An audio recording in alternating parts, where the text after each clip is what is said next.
bien, chers amis auditeurs des Bulles dans le bocal, bonjour, heureux de vous retrouver. Aujourd'hui, notre émission va porter sur l'Europe. Alors, l'Europe, ben, c'est parce que c'est d'actualité. L'Europe, on vote en mois de mai sur l'Europe, mais il serait peut-être bon, dans une première émission, de resituer un petit peu ce qu'est cette fameuse Europe qui a vu le jour en 1950, au mois de mai, avec la déclaration du ministre de l'Intérieur de l'époque, Robert... Des Affaires étrangères. Des Affaires étrangères, pardon, merci Bernard, des Affaires étrangères de l'époque, Robert Schuman. Voilà, tout va commencer à partir de là. On parlera de l'Europe telle qu'elle est, de l'Europe des syndicats, de l'Europe de la guerre, parce que cette Europe ne fait pas la paix. On va aborder toutes ces questions, d'où une émission longue, passionnante, que je partage avec mon ami Charlie, Bernard, Patrick, l'homme aux manettes et au micro, et puis moi-même qui de temps en temps mettrai mon petit grain de sel. Messieurs, c'est quand vous voulez. Alors, moi simplement, juste pour reprendre au début, c'est pas l'Europe, c'est l'Union européenne. Voilà, c'est On l'UE. va discuter de la question de De l'Europe. l'Europe. Mais à partir de ce qui est actuellement en place, c'est-à-dire l'Union européenne. Voilà, d'accord. Hein. Mais l'idée d'Europe, c'est quelque chose d'important pour les citoyens européens. Et je pense que ça, il faudra développer un peu. Voilà. Beaucoup même. Oui, Charlie. moi je pense que cette idée de l'Europe est vieille, comme tout, c'est-à-dire que c'était fusionner les marchés, mais l'Union européenne qui a été constituée, on le verra, on va l'analyser tout au long de l'émission, a un autre but. Déjà en 1944, quand on a commencé à parler de l'Europe juste avant la programmation de Schuman, c'était tout simplement pour endiguer la montée révolutionnaire en Europe. Et qu'il fallait, soi-disant, contre la guerre entre l'Allemagne et la France, substituer, après 47, le plan Marshall, qui la volonté de la même mise des États-Unis sur l'Europe et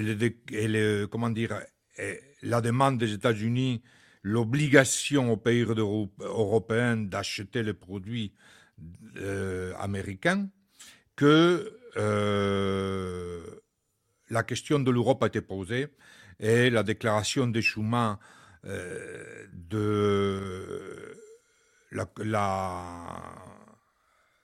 l'Europe de l'acier et du charbon a été mise en place.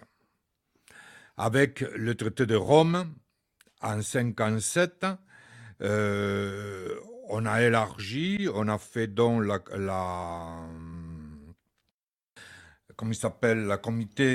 Commission économique européenne et la Commission économique européenne de l'atome, et qui a été créé le marché commun à ce moment-là, en ajoutant le marché commun de l'agriculture. Ça s'est passé en 1957. En 68, il y a eu la suppression des droits de douane, c'est-à-dire qu'on pouvait circuler dans les pays qui étaient signataires toutes les marchandises et que les droits de l'Union s'appliquent. En 73, il y a eu le Royaume-Uni, l'Irlande et le Danemark qui ont intégré la CE. La Norvège avait été proposée, mais par référendum, elle avait refusé de participer. En 79, il y a eu la première fois l'élection suprauniverselle directe au Parlement européen. En 81, c'est la Grèce qui rentre dans le marché européen. En 86, c'est l'Europe et le Portugal. En 85, il y a eu Schengen, hein, la libre circulation. C'est ça. Il y a eu Schengen, c'est-à-dire qu'on partageait, c'est vrai, il y a eu Schengen, on partageait les frontières. Et on devenait toutes les frontières n'étaient plus du pays, mais de l'Europe. Et on déterminait la libre circulation des marchandises et des hommes. Et des capitaux surtout.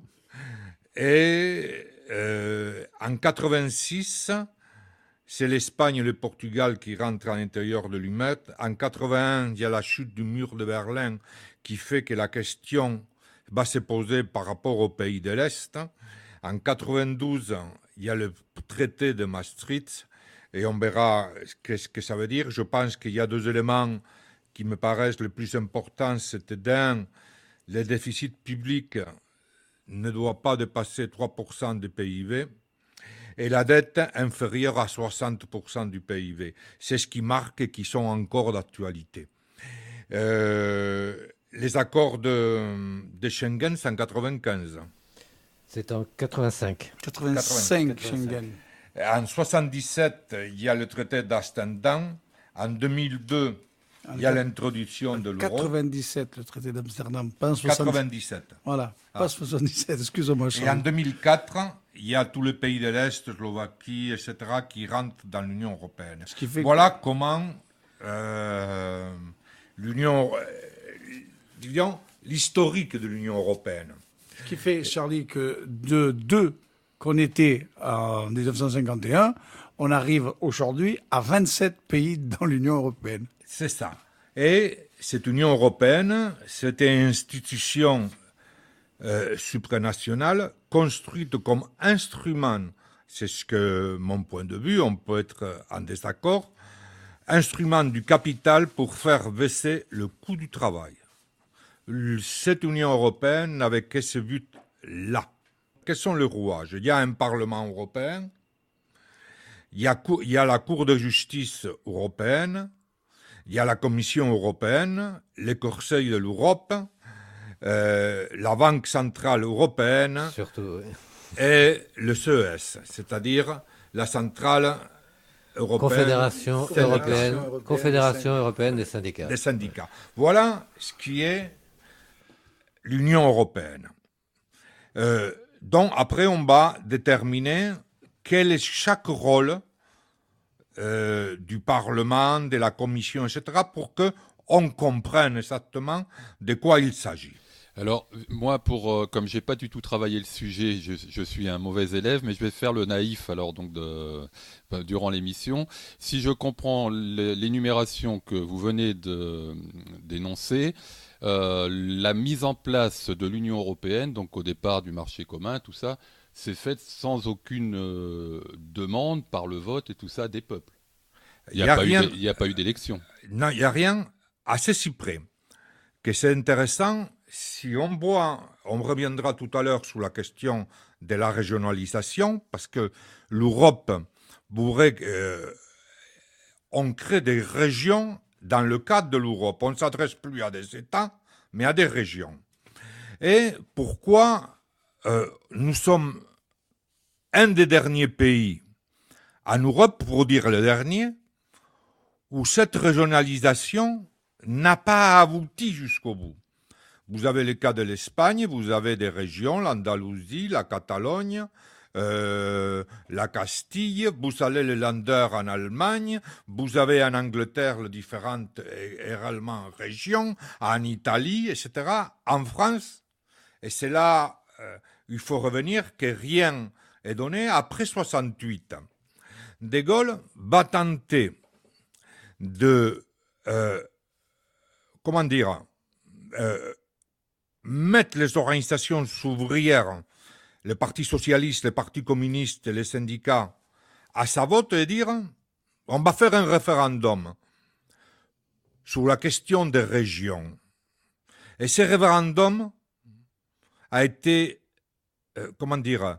à 54%, le peuple français s'est prononcé contre.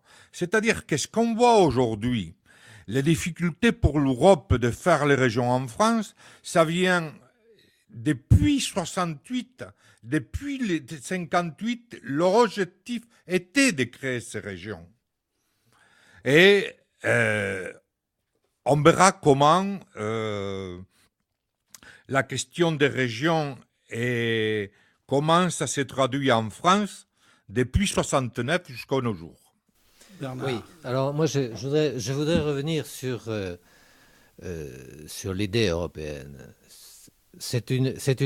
on va dire que l'Europe, c'est une nécessité historique.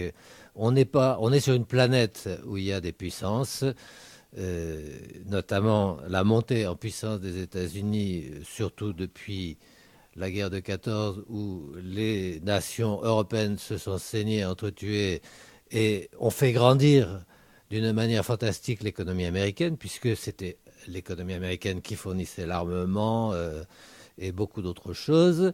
Les États-Unis sont devenus la première puissance mondiale, la place qu'occupait l'Angleterre avant. Bon, le Royaume-Uni, on va dire. Bien, à partir de là, il y a un autre phénomène qu'il ne faut pas oublier, c'est qu'en 1917, il y a eu une révolution sociale. Et quelle révolution? En Russie. La Russie est devenue l'URSS. Et la Russie, c'était un exemple pour tous les peuples. C'est-à-dire une transformation sociale énorme, considérable, avec des droits sociaux, avec le droit à l'instruction, le droit à la santé, l'émancipation des femmes. Et évidemment, les États-Unis, en tant que première puissance mondiale, ne pouvaient pas tolérer ça. Donc, dès le début, il y a eu d'abord la guerre en Russie. Il ne faut pas oublier qu'il y a 15 nationalités, dont la France, ont envoyé des corps expéditionnaires pour détruire la révolution russe. Ils n'ont pas réussi, l'armée rouge a été vainqueur, mais à quel prix? Bon, ça c'est une autre histoire, on pourra y revenir. Mais à partir de là, l'Union soviétique existe et il ne faut surtout pas que ça soit un exemple pour les peuples européens. Donc les États-Unis ont tout fait pour que les Européens s'entendent entre eux, pour que les États européens s'entendent entre eux, sous son contrôle. Je dis bien sous son contrôle, parce que celui qu'on présente comme le fondateur de l'Union européenne, Jean Monnet, c'est un industriel franco-américain, je dirais plutôt américano-français, parce qu'il a été beaucoup plus aux États-Unis, il a fait des affaires aux États-Unis, et c'est par lui que s'est constituée l'Union européenne, ce qui explique d'abord que le caractère social de l'Union européenne soit quelque chose de tout à fait annexe et la question économique et capitaliste soit en première ligne. Voilà. Donc je voulais donner ce préalable. Maintenant, on pourra développer les institutions et voir quel est leur caractère et quel est l'intérêt. Parce que notre but dans nos émissions, c'est de voir quel est l'intérêt des peuples, quel est l'intérêt des travailleurs, des salariés dans tout ça. Et pas l'intérêt des capitalistes. Et on verra ce que défend cette Union européenne. En fait, cette Union européenne, avant de passer la parole à Charlie, elle est donc constituée des différentes dates que tu as évoquées, Charlie, on y reviendra peut-être dans le détail, mais il y a aussi son fonctionnement. Parce que on va amener les gens à voter pour l'Europe sans pour autant que la plupart sachent comment ça fonctionne. Qu'est-ce que c'est que cette Union européenne dont on nous parle? Peut-être, Charlie, tu peux éclairer un peu ma lanterne là, sur cette Union. Avant, je voudrais revenir parce que des priorités pour l'Europe, c'est de détruire la démocratie. C'est-à-dire que la question des régions n'est pas anodine. Vous avez, car on nous a parlé à un moment donné même du SMIC régional. C'est-à-dire on détruit les États. Mais on détruit les États avec ce qu'ils ont des garanties, des conquêtes sociales, des structures sociales que le mouvement ouvrier a gagnées dans chaque pays d'Europe. Et la question des régions et de la démocratie me paraît très importante. Après, on va revenir sur la question du Parlement. Mais je voudrais venir également à la France parce que en Espagne, ça a été fait depuis longtemps, en Angleterre, en Allemagne, en Italie, en France, et non. En France, la question de l'organisation reste encore, même si on arrivait aujourd'hui à la question de l'Occitanie, ça fait 2 jours. C'est pas d'il y a 30 ans comme en Allemagne, ou 40 ans comme en Espagne, ou 50 ans en Angleterre. Et je vais donner comment, petit à petit, la question de détruire la démocratie est la base de l'Union européenne. Il y a eu des réformes sans arrêt en France. Après De Gaulle, on a attendu un moment parce que les choses n'étaient pas...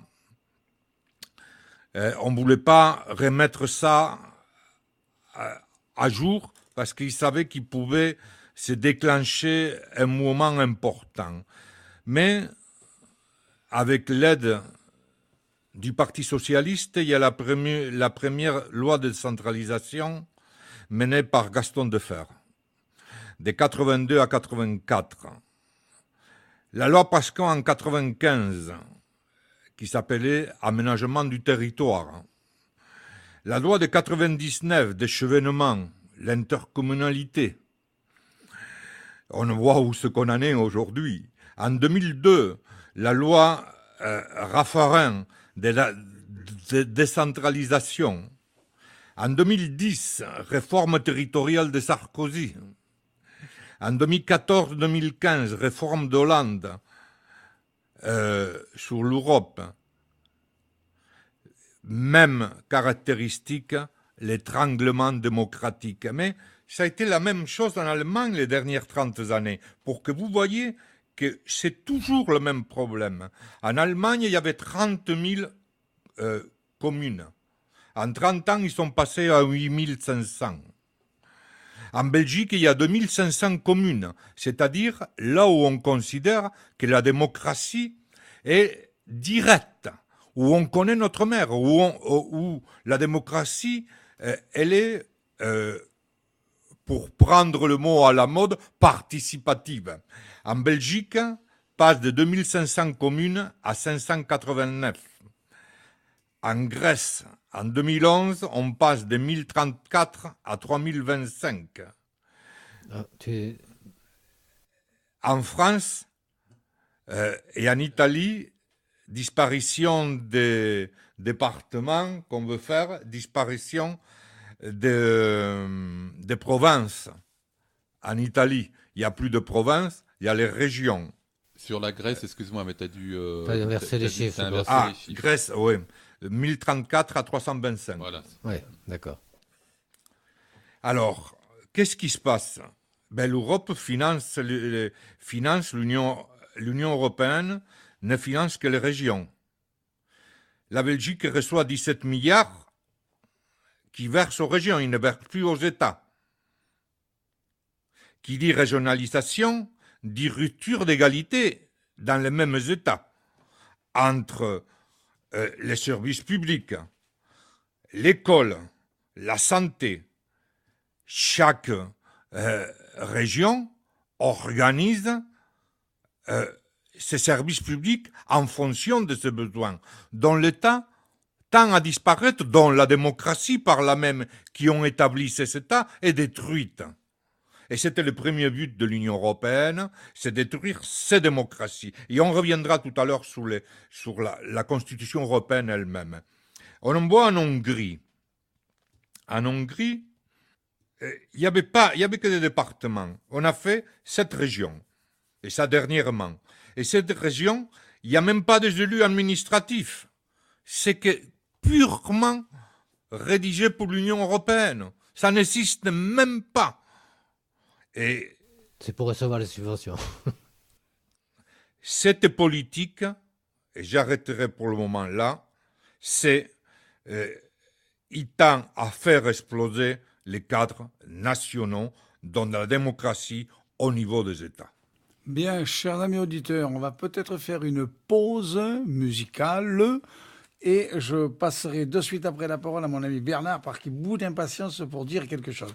Allez, à tout de suite, chers amis auditeurs.